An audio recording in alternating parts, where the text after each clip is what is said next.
99.99% selection যাদের হয় না তাদের মধ্যে কম্পেয়ার হয়ে যাবে কেন হয় আর কেন হয় না। তো দেখো এখানে এখানে একটা তুমি কয়েন দেখছো, সেই কয়েনে একদিকে থাকে কি হেড আর একদিকে থাকে টেল।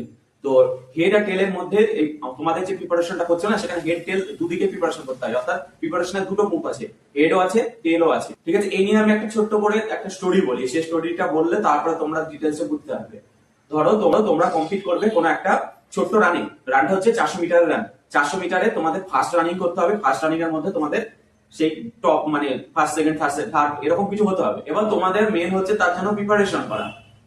তো তুমি প্রিপারেশন করতে গেলে কি করবে, তোমাকে প্রথমে একটা জিনিস রাখতে হবে, প্রত্যেকদিন লং রান করা। হ্যাঁ অবশ্যই, কারণ তোমাকে যদি লং রান না করো তোমার মধ্যে স্ট্যামিনাই বাড়বে না, আর তুমি মেন দৌড়ই শিখতে পারবে না। লং রানটা খুব ইম্পর্টেন্ট, অর্থাৎ 2 কিলোমিটার ডেইলি তুমি 2 কিলোমিটার করে রান দিচ্ছ। এটা হচ্ছে প্রিপারেশনের একদিক। প্রিপারেশনের অন্য দিকটা কি, প্রিপারেশনে ধরো তুমি প্রত্যেকদিন তো ওরকম ভাবে লং রান দাও, এবার তুমি তার সাথে সাথে একটা রাউন্ড কি করো 100 মিটার বা 50 মিটার বা 200 মিটার, ঠিক আছে, তুমি প্রচন্ড ফাস্ট দৌড়ানোর চেষ্টা করো, যেটা মেন। ঠিক আছে, এইভাবেই যারা দৌড়ের প্র্যাকটিস করে তারাই কিন্তু একমাত্র মানে দৌড় ক্লিয়ার করে দিতে পারে।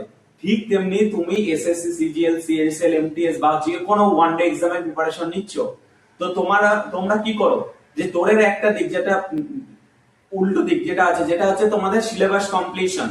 যেটা লং রান দিচ্ছ না সেটা হচ্ছে কি সিলেবাস কমপ্লিট করা, প্রিপারেশন করা। ঠিক আছে, কোনো কোর্স কমপ্লিট করা, ম্যাথ, রিজনিং, জিকে, জিআই সবকিছু করা, হাতে প্র্যাকটিস করা, প্রিভিয়াস ইয়ার কোশ্চেন করা, সবকিছু হচ্ছে একদিক। দ্বিতীয় দিকটাই একমাত্র যারা প্রথম থেকেই করে, অর্থাৎ দুদিকে যারা প্রথম দিকে করে তারা কমপ্লিট সিলেকশন নাই বা কমপ্লিট একটা পয়েন্ট বানাতে পারে। তো সেই দ্বিতীয় দিকটা কি, দ্বিতীয় দিকটা আমি বললাম না যে ফার্স্ট রানিং তাকে করতে হবে, কারণ তোমার যেমন আমি উদাহরণটাই বলেছিলাম কি ওর প্রতিযোগিতা কি 400 মিটারের রান দিতে হবে ফার্স্ট, সেটা ওর প্রতিযোগিতা। তোমাদের প্রতিযোগিতাটা কি, তোমাদের প্রতিযোগিতা 1 ঘন্টার মধ্যে এক্সাম বা 2 ঘন্টার মধ্যে এক্সাম, সেই এক্সামটা খুব তাড়াতাড়ি কমপ্লিট করতে হবে।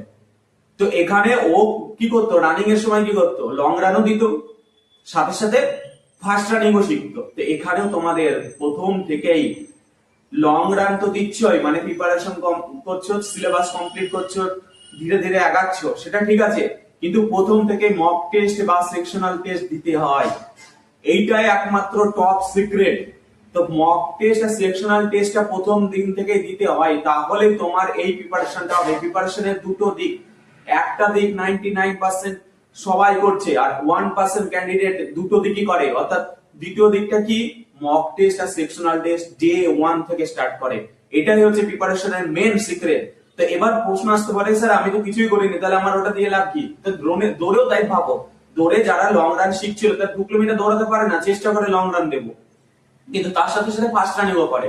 তো এখানে তোমাকে প্রথমে সেকশনাল দিয়ে স্টার্ট করতে হবে। প্রিপারেশনে কি করতে হবে, দ্বিতীয় পার্টটা কি বলছি, সেকশনাল দিয়ে স্টার্ট করতে হবে। এবার কোন সেকশনাল মক টেস্ট দিলে সেখানে কি হবে, সেখানে তুমি ম্যাক্সিমাম কোশ্চেন পারবে না যদি বিগিনার হও, আর রিপিটার হলে পারবে কিছু কোশ্চেন।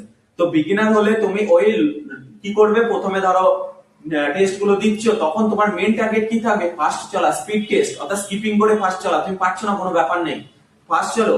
এখানে প্রথম যখন তোমার সিলেবাস হালকা হালকা হয়েছে তখন তোমার কি ইমপ্রুভমেন্ট হবে, স্পিড টেস্ট আর অঙ্কের প্যাটার্ন শেখা। পরীক্ষা অ্যাকচুয়ালি কি আসে, প্রিভিয়াস ইয়ারের শিফট ওয়াইজ দিতে হবে, ঠিক আছে, সেকশনাল।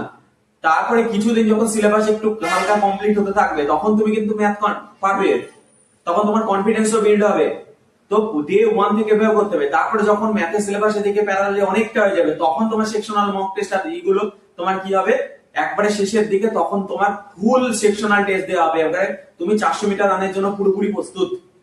তো এদিকে আমি একটাই কথা বলবো যে যারা এক্সামের প্রিপারেশন নিচ্ছ তারা প্রথম দিন থেকে এই দ্বিতীয় দিকটা, একটা কয়েনের দ্বিতীয় দিক বা প্রিপারেশনের মেন দিক যেটা টপ সিক্রেট, সেইটাকে প্রিপারেশন করো।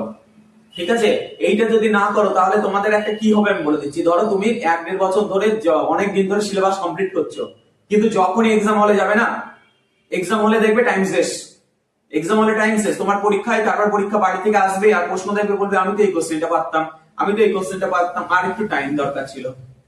তো পরীক্ষা হলে শুধুমাত্র তোমাদের টেস্ট নলেজের হয় না, নলেজ গেইনটা 99% স্টুডেন্ট করছে। এখনকার কম্পিটিটিভ এক্সামে বাবনা বসে বসে সবাই এক্সাম দিতে যায়, এখন সবাই পড়াশোনা করে, একটু ভালো করে দেখো গা যারা অ্যাকচুয়ালি সিরিয়াস, কিন্তু তাও সিলেকশন হয় না কেন, কারণ তারা দ্বিতীয় প্রিপারেশনটা করেই না, শুধু প্রিপারেশন ভাবে মানে হচ্ছে পড়তে হবে, কিন্তু যে স্পিড টেস্ট দিতে হবে সেটা জানেই না। তো তোমাকে মাথায় রাখতে হবে স্পিড টেস্টটা দিতে হবে, না হলে কিন্তু তুমি যদি কোনো কোর্স নিয়ে পড়ে আছো বা কোনো কিছু করে আছো, 1 বছর বা 1.5 বছর 2 বছর পরে কিন্তু সেইখানেই পড়ে থাকবে। তোমরা লং রান শিখে গেছো, কিন্তু স্পিড করতে গিয়ে তুমি কিন্তু তোমার আগে অনেক জন চলে যাবে যারা ওটা প্র্যাকটিস করে রেখেছে। তোমার থেকে নলেজ কম থাকতে